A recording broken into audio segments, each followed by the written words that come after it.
Rekan trader semuanya, Assalamualaikum warahmatullahi wabarakatuh. Ingin saya sampaikan kepada semua trader Indonesia, buat trader market dimanapun berada. Kembali lagi bersama saya Maurits di edisi edukasi kali ini. Melanjutkan edisi edukasi di pertemuan sebelumnya, ya, kita akan membahas kelanjutan dari fundamental, ya, analisa fundamental. Seperti kita tahu bahwa di edukasi sebelumnya kita membahas tentang bagaimana cara membaca kalender ekonomi, ya. Nanti mungkin para trader bisa melihat videonya, ya. Videonya edukasi yang pertama. Di edukasi yang kedua ini saya masih tetap melanjutkan dari sisi fundamental, ya.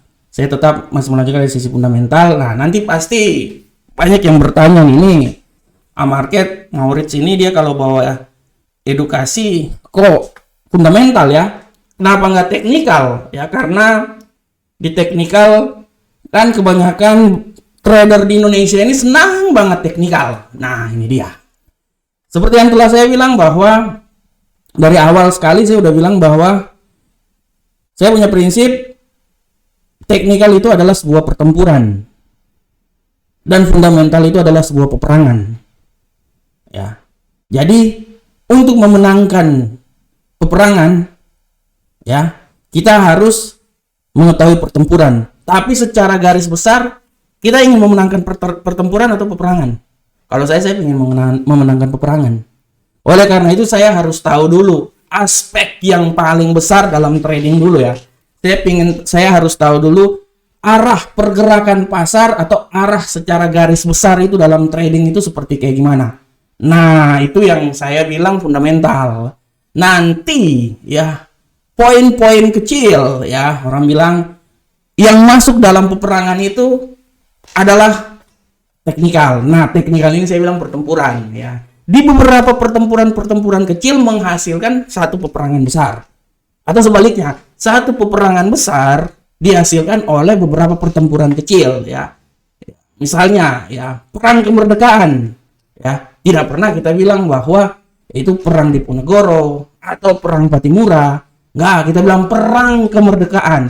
Nanti ada pertempurannya Ponegoro, pertempurannya Hasanuddin, pertempurannya Patimura. Nah, itu kan pertempuran. Nah, tapi secara keseluruhan itu adalah peperangan. Nah, begitupun juga dalam trading. Makanya saya menganalogikan itu dalam trading, dan saya berharap bahwa rekan trader minimal harus paham, mengetahui, memahami apa itu fundamental. Karena kalau berbicara tentang teknikal, saya jamin 100% trader Indonesia hebat, luar biasa dari sisi teknikal, ya.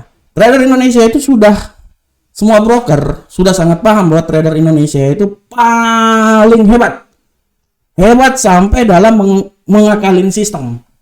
Jujur, saya bilang jujur, ini mengakalin sistem trader Indonesia itu paling hebat. Nah, oleh karena itu secara teknikal, ya. Oleh karena itu, mari kita belajar fundamental supaya balance. Kita mengetahui fundamental, kita mengetahui teknikal, kita satukan antara fundamental dan teknikal, baru kita bisa menghasilkan sebuah analisa yang luar biasa. Oleh karena itu, pada webinar kali ini, bukan webinar, video edukasi kali ini, saya akan memberikan sebuah tema edukasi hari ini tentang komponen-komponen apa saja yang ada dalam analisa fundamental. Nah, untuk lebih jelasnya, kita coba lihat aja langsung di presentasi kita berikut ini, ya.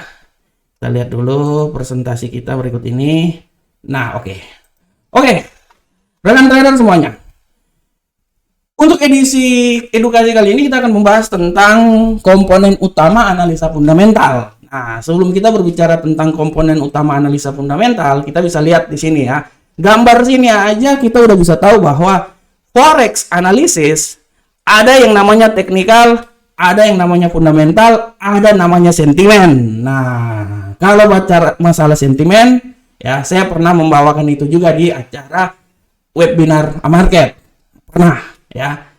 Kalau teknikal kalau biasanya kalau saya nggak terlalu mau ngajarin teknikal, karena apa? Semua tahu kok. Kalau berbicara tentang teknikal, pasti kita berbicara tentang matematika semua.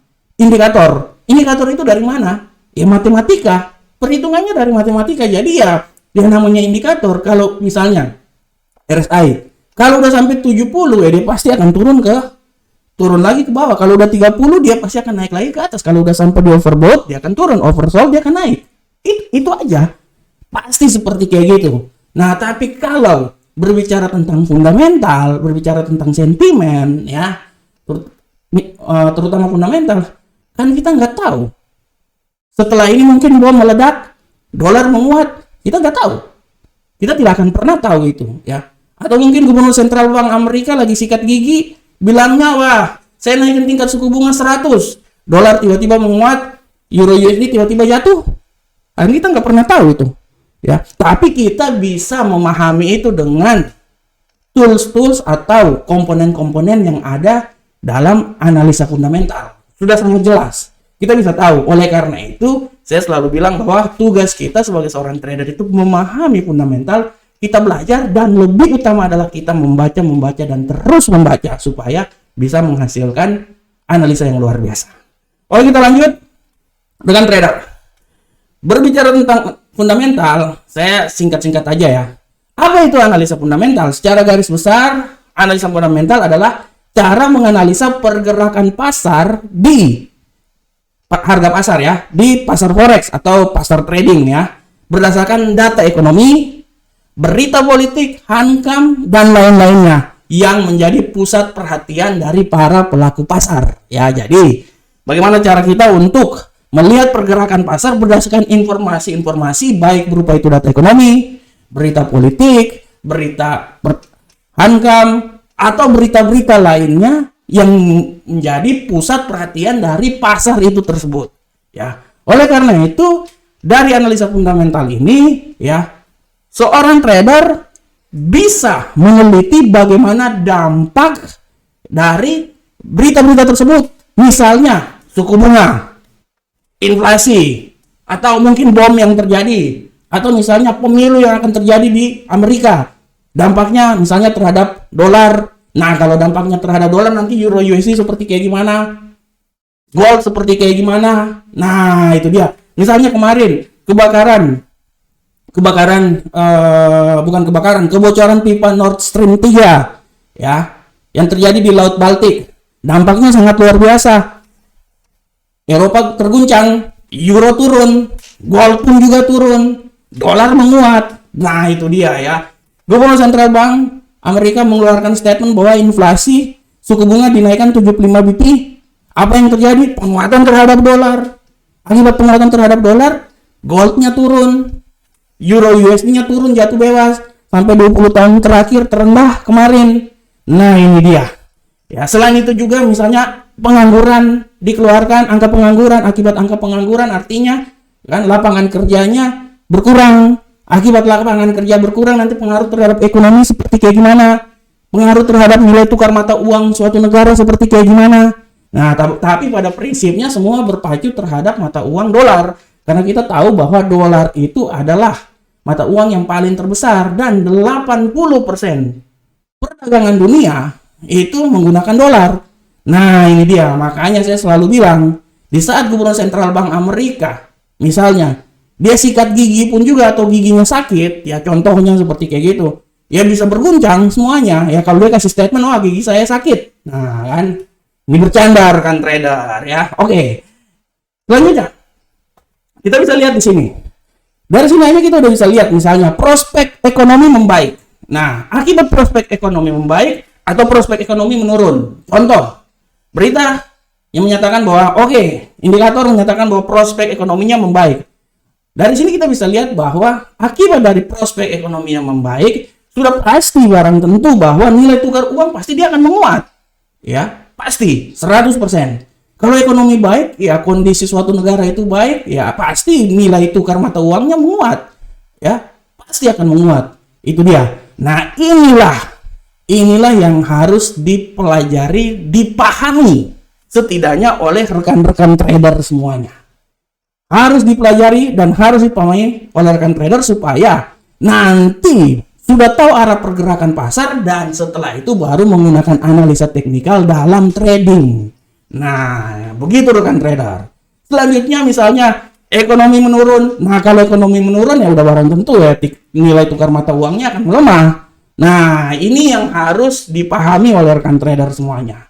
Nah, selanjutnya, rekan trader bisa lihat, kenapa saya bilang fundamental itu harus dipahami. Minimal harus mempelajarinya, memahaminya. Misalnya, rekan trader lihat, hari Selasa kemarin, tanggal 13 September, pukul 19.30, ya rekan trader bisa lihat di sini, peristiwa penting yang terjadi pada 19.30 waktu Indonesia bagian Barat, ada indeks harga konsumen. Itu dia akan bercerita tentang inflasi yang terjadi, ya. Inflasi yang terjadi di Amerika. Kita bisa lihat di sini inflasinya sangat luar biasa, ya.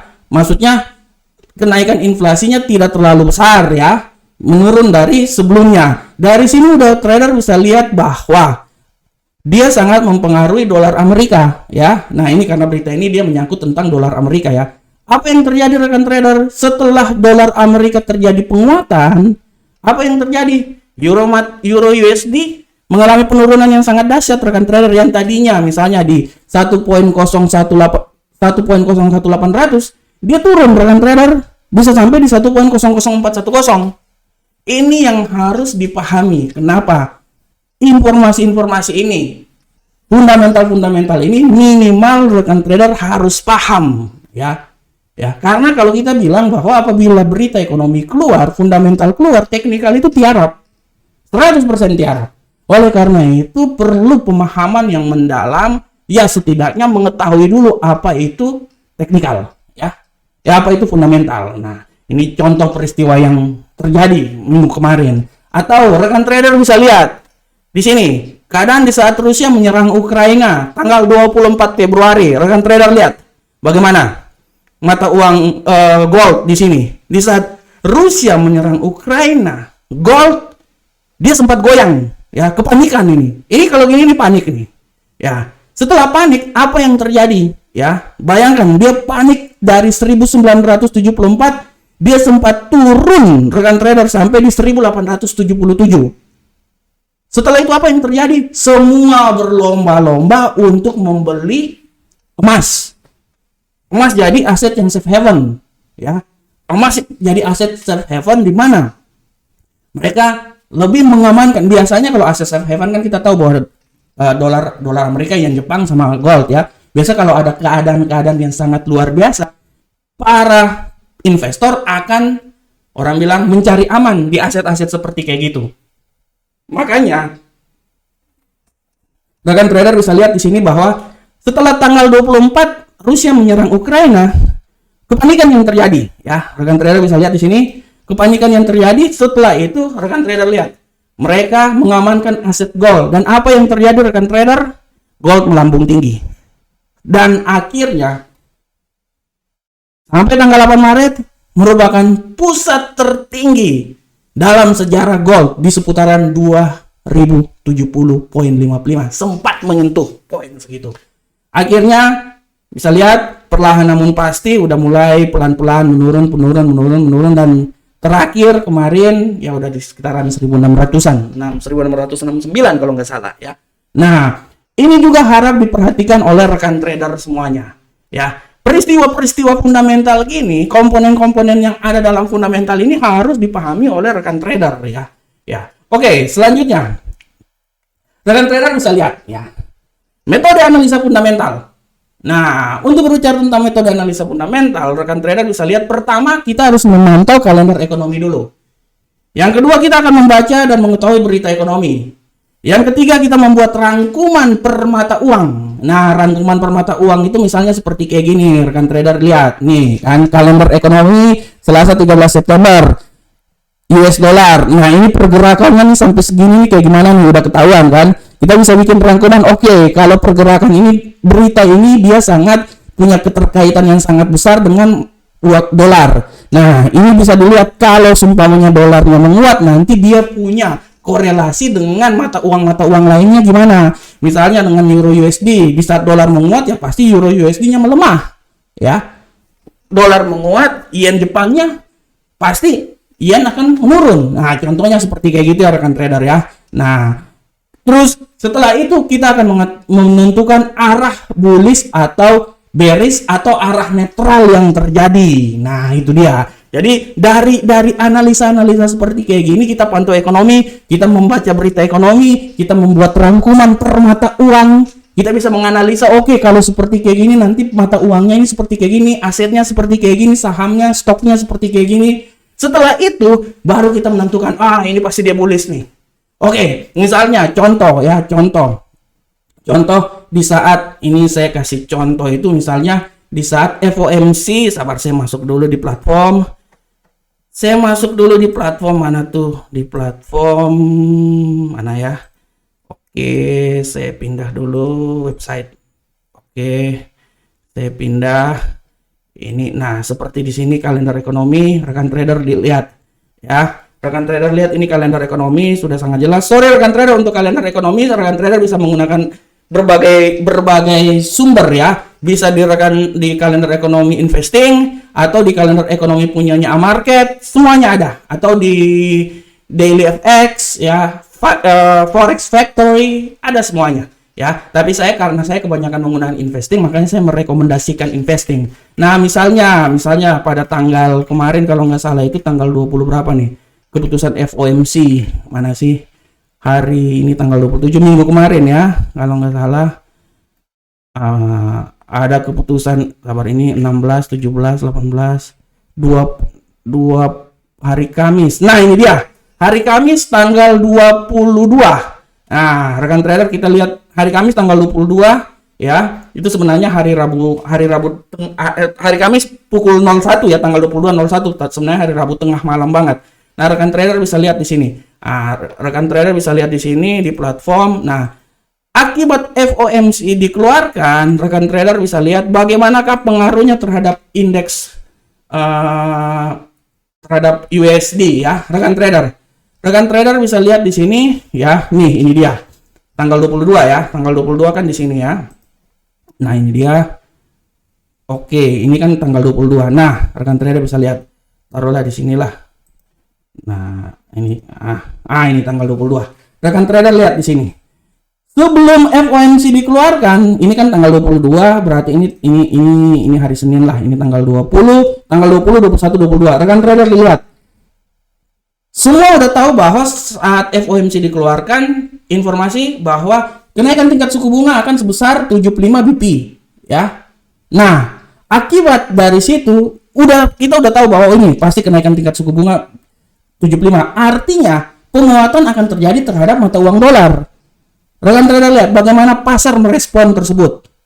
Ya, pasar merespon padahal tanggal 22 itu diumumkan ya, tanggal 22 ya diumumkan. Dari tanggal 20 aja pasar udah merespon bahwa kemungkinan akan terjadi. Pasar udah merespon berita tersebut dan apa yang terjadi rekan trader? Euro USD jatuh bebas sampai terakhir di posisi paling terendah kemarin sempat menyentuh level 0.95531. Bayangkan dari 1.00 sampai turun. Nah, ini yang harap diperhatikan juga oleh rekan trader semuanya, ya. Nah, informasi-informasi seperti kayak gini harus dan harap diketahui oleh rekan trader semuanya, ya. Oke, kita lanjut. Selanjutnya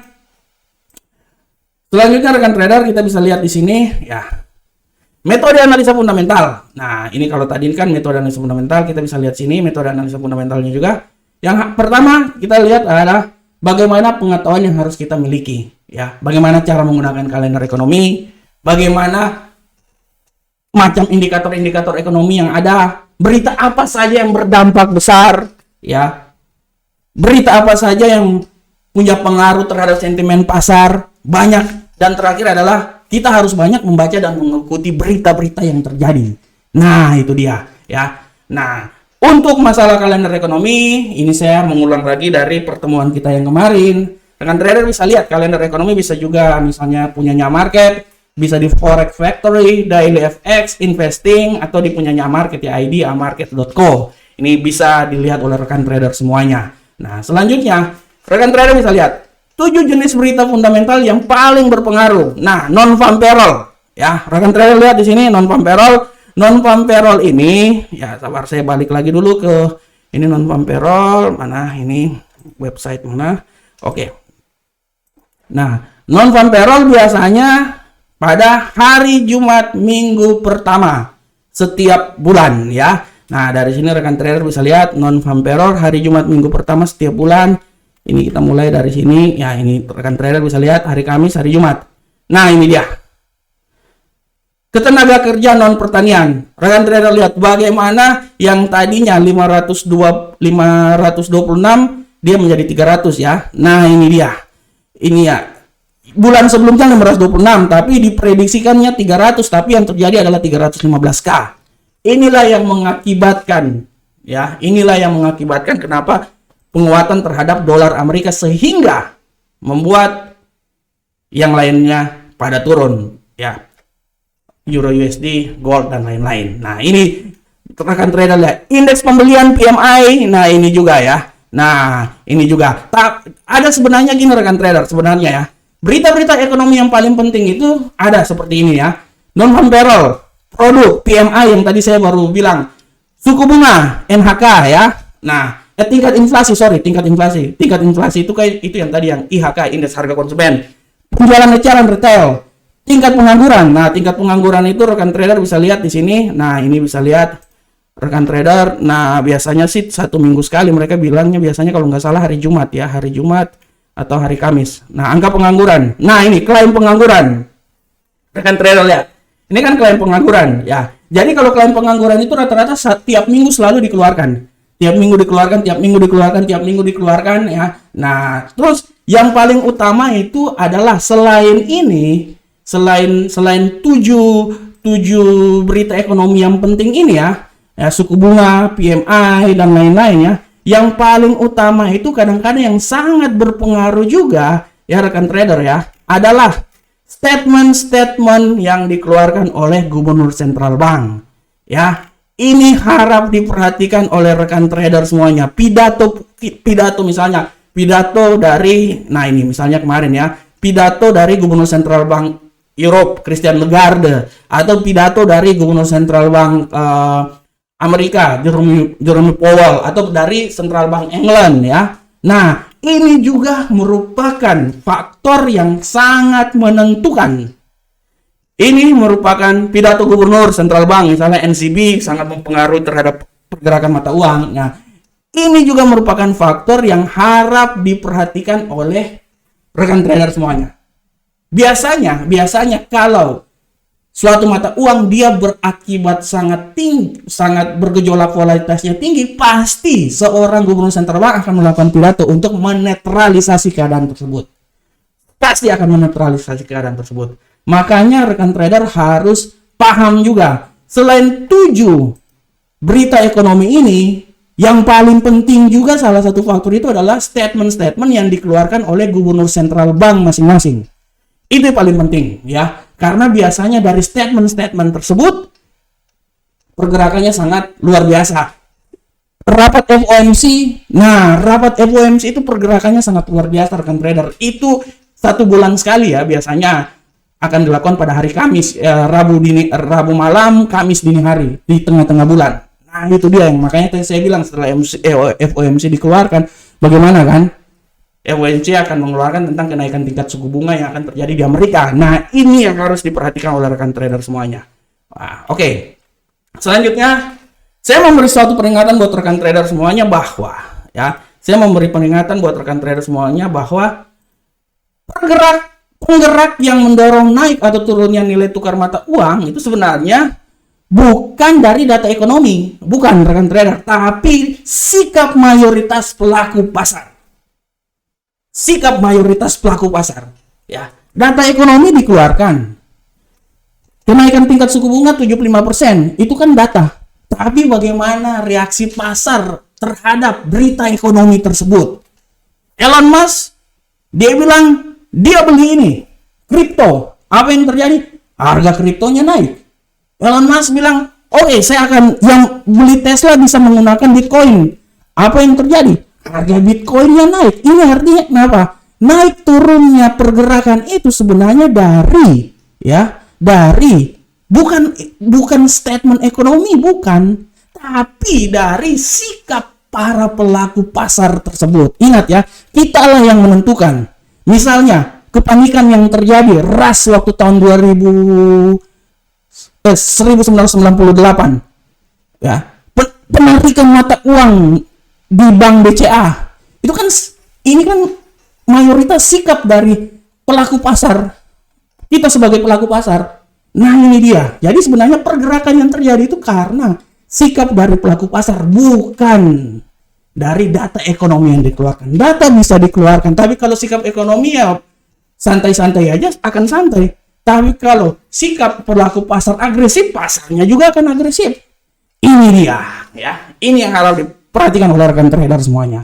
Selanjutnya, pergerakan harga merupakan akumulasi dari sikap pelaku pasar dalam menanggapi berbagai berita dari negara-negara. Berita dari suatu negara, ya. Dan bukan hanya satu laporan aja.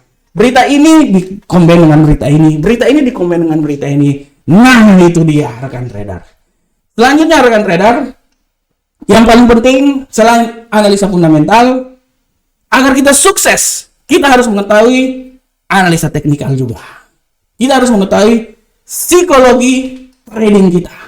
Baik itu psikologi kita sendiri maupun psikologi pasar yang terjadi. Psikologi pasar kan yang saya udah bilang tadi. Psikologi pasar itu paling santai loh. Kita udah tahu ini nih.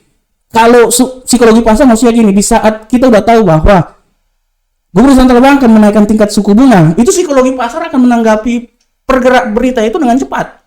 Mereka akan selalu berpikir kalau kenaikan tingkat suku bunga pasti dolarnya misalnya akan menguat, contoh. Nah, itu kan psikologi yang dihasilkan oleh pasar. Ini harap diperhatikan. Dan terakhir adalah money management. Sebenarnya dalam trading itu yang paling pintar adalah kita bisa meminimalisir resiko trading kita. Ya. Dalam trading ibarat seorang sniper. Kita tahu kapan kita open posisi dan kita tahu kapan kita keluar. Dan yang paling penting adalah bagaimana cara kita meminimalisir trading yang kita lakukan. Itu aja. Profit itu akan dengan sendirinya akan datang kalau kita bisa menerapkan langkah-langkah yang saya jelaskan ini. Oke, rekan trader semuanya. Demikianlah. Ya, rekan trader. Demikianlah edukasi kita kali ini tentang komponen-komponen apa aja yang berada di analisa fundamental. Saya berharap semoga video ini bermanfaat untuk rekan trader. Tadinya saya ingin bikin video cuma 15 menit aja, tapi karena saking enaknya, saking mantapnya ini materi, ya akhirnya agak sedikit panjang sampai 30 menit ya, tapi saya berharap semoga video ini bisa menjadi pembelajaran buat kita semua dalam trading. Sekali lagi saya mau bilang bahwa kesuksesan trading kita itu bukan dari si A, bukan dari si B, bukan dari si C. Kesuksesan dari trading kita itu hanya ditentukan oleh diri kita sendiri. Oleh karena itu, tetap percaya diri sendiri, tetap analisa, dan terus analisa. Karena kekuatan seorang trader adalah di analisa yang kita lakukan. Assalamualaikum warahmatullahi wabarakatuh. Sampai ketemu kita di video-video berikutnya. Salam Profit Indonesia.